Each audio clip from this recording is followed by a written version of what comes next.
Are you enjoying John Dash and Friends? Make sure you follow us so you never miss a new episode. We regularly post new podcast programs and upload interviews on Facebook, so following us is the best way to be notified when new content is released. Just search John Dash and Friends on your favorite social media platform and hit follow to stay connected. Get a little shake on and should waltz more than what I waltz dancing now, but a little dancing's good. It makes you smile. Oh, absolutely. People feel good, and I don't know, man. I'm gonna enjoy myself. At 67, I'm gonna enjoy myself. Yeah. Be good to people. Yep. When I used to travel around with my uncles and my dad and them, they said, "Now, which one of the brothers are you?" And I said, "I'm the younger one." I'm the young one. But when you think about principles, I think about that a lot. All right. If you had to give some advice to somebody younger than you, say there's a 20-year-old out there listening to you right now, and they're saying, I'd like to have a key. I'd like to have some wisdom. I'd like to have something that Ray's lived through in his life, or something he could speak to me that will help me escape some of those pitfalls and do good with my life. Ooh, man, that's a good question. Because this is history we're making today. Yeah. Okay, I'm telling you something. Yeah. You don't know memories of memories when you're making them. You think it's a normal day. Mm-hmm. But I interviewed my grandfather in 1993, and when I play it back, I listen to things he said. Yeah. Right. Yeah. It's history. It's archived. Yeah. And we're making history. Yeah. Yeah. So when you're speaking to somebody that's sitting in Detroit, Michigan, on the couch. Yep. So I'm going to go with just mine. So it doesn't mean it's going to fit for everybody, but I believe you can't give away what you don't have, so I can only give what I know. And I think early on in my life I had a distorted view of God and his love. Okay. And it caused me to act out of fear and caused me to do things out of fear and be unsettled. Again, until he told me, "You're my son, right? I love you. You don't have to earn that."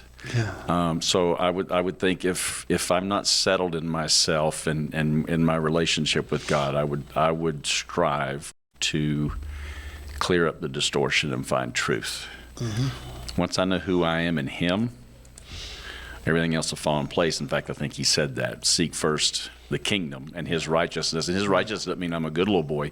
His righteousness means as God intended. Mm-hmm.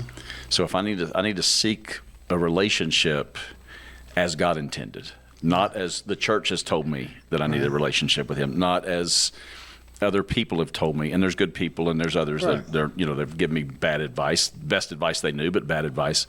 But to clear up the distorted view of God and His love for me would have saved me a whole lot of misery early on. Mm-hmm. He's blessed me. And all that, but I think if just for me, if I could go back and change anything, I would have known who I was, who God was, and who I was in Him as early as possible. Yeah. And that didn't start happening until I was probably in my 20s, and it's been a conversation ever since of back and forth and learning, and I call it this lens that we have over our heart that it's how we view everything, and it's distorted from our trauma. Mm-hmm. You had a good dad. I had a great dad. We both had great dads. Mm-hmm. But I coach people, and 90% of the problems that they have, they didn't have a great dad.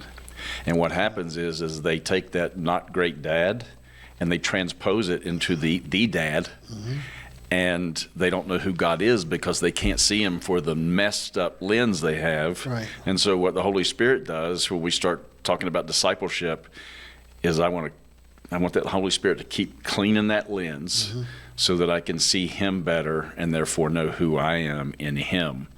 And then everything, as He says, seek first the kingdom and then all these things. It's not talking about material things. It's just talking about your relationships and those type things. Getting up, looking your face in self in the mirror and going, you know what? I know who I am. Yeah. And this world will grade you by what you can do, what you have, and what people think about you. Yeah. And if you're subject to that, then you're subject to them. You're a slave to them. But if I know who I am in Him, and that can't be taken away, I'm solid. Well, I think, too, it comes to the point to where, I've used the term, you got to lighten up, baby. Okay, just a little bit. I mean, the Lord remember loves Stripes, me. Lighten Up, Francis? Yeah. Take us with you wherever you go. Introducing John Dash and Friends, the new podcast you don't want to miss. Now streaming on 11 platforms including Spotify, Apple Podcasts, Amazon Music, and YouTube Podcasts. Download, follow, and listen anytime, anywhere. John Dash and Friends. Press play and join the conversation.